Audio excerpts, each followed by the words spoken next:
పైసలు లేనోళ్ళు 3 పూటల మంచి తిండి దొరకక ఏడుస్తుంటే పైసలు ఎక్కువైనోళ్ళు ఆ పైసలతోని కూడెక్కువైన శాతాలు చేస్తుంటారు.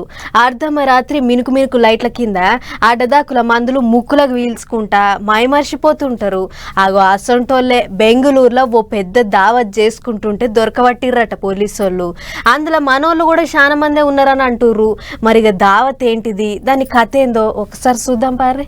ఇక బెంగళూరులో ఉన్న గిదే బిల్డింగ్ లో నడిచిందట గట్టి దావతు. మాపటీలు మినుకు లైట్లు పెట్టుకొని ఎగిరినోళ్లకు ఎగిరినంత, తాగినోళ్లకు తాగినంత, తిన్నోళ్లకు తిన్నంత నిశా ఎక్కిచ్చే మత్తు మందులు పీల్చుకుంటా ఇష్టం వచ్చినట్టు చేసిర్రాట. గదే ఇక రేవు పార్టీ అంటారు కదా, జోరుగా నడిచిందట ఇక్కడ. దావత్ అయ్యింది బెంగళూరులోనే గాని తెలుగోళ్ళు కూడా చాలా మందే ఉన్నారట. మొత్తం 30 మంది ఆడోళ్ళు, 70 మందికి ఎక్కువనే మగోళ్ళు పార్టీకి పోయినరాట. ఇక ఓ దిక్కు లోపల డించకు నడుస్తుంటేనే పోలీసోళ్ళు సప్పుడు కాకుండా పోయి అందరిని దొరకబట్టిర్రాట.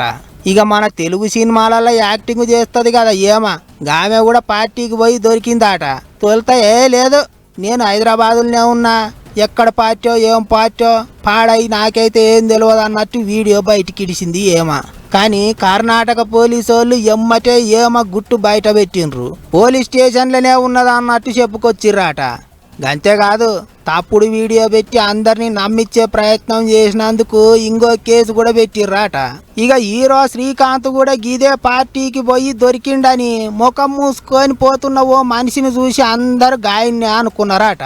మీదికెళ్ళి గా మనిషి అచ్చం శ్రీకాంత్ లెక్కనే ఉన్నాడు. అయితే తన లెక్కనే ఉన్నాడు గాని ఆ మనిషి మాత్రం నేను కాదన్నట్టు చెప్పుకొచ్చిండు శ్రీకాంత్. చూడర్రి ఏమన్నాడు. మా ఇంట్లోనే ఉన్నాను, హైదరాబాద్ లో ఉన్నాను. సో నేను విన్నాను పొద్దు నుంచి, నాకు ఫోన్లు రావడం జరిగింది. నేను కూడా వీడియో క్లిప్ చూశాను.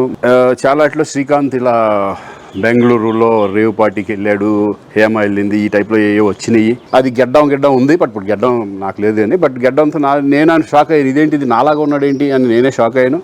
గదా అన్నట్టు నేను కాదు ఎవరిలో ఏమో, కాకపోతే నా లెక్కనే ఉన్నాడు అని అయితే ఒప్పుకున్నాడు శ్రీకాంత్. ఇంకో ఏపీ ఎమ్మెల్యే కారు కూడా దొరికిందట అక్కడ. ఆయనని అడిగితే గా పార్టీకి నాకు ఎటువంటి సంబంధం లేదన్నట్టు చెప్పుకొచ్చిండట. గిట్లా రేవు పార్టీ లింకులు బొంకులు తవ్విన కొద్దీ బయటికి వెళ్తూనే ఉన్నాయి. అందరిని పట్టుకొని రక్త పరీక్షలు కూడా చేసే ఇగురని చేసిండ్రాట. 100 మందికి ఎక్కువనే ఉన్నారంటే మరిగా అందులో ఎవరు ఉన్నారో ఏమో నిమ్మలంగా బయటపడేటట్టున్నది. ఏమైనా పైసలు ఇచ్చి తన్నిచ్చుకున్నట్టు పైసలు ఖర్చు పెట్టుకొని ఇజ్జత్ తీసుకున్నాడంటే గీదే కదా అనుకుంటారు ఇప్పుడు అందరూ.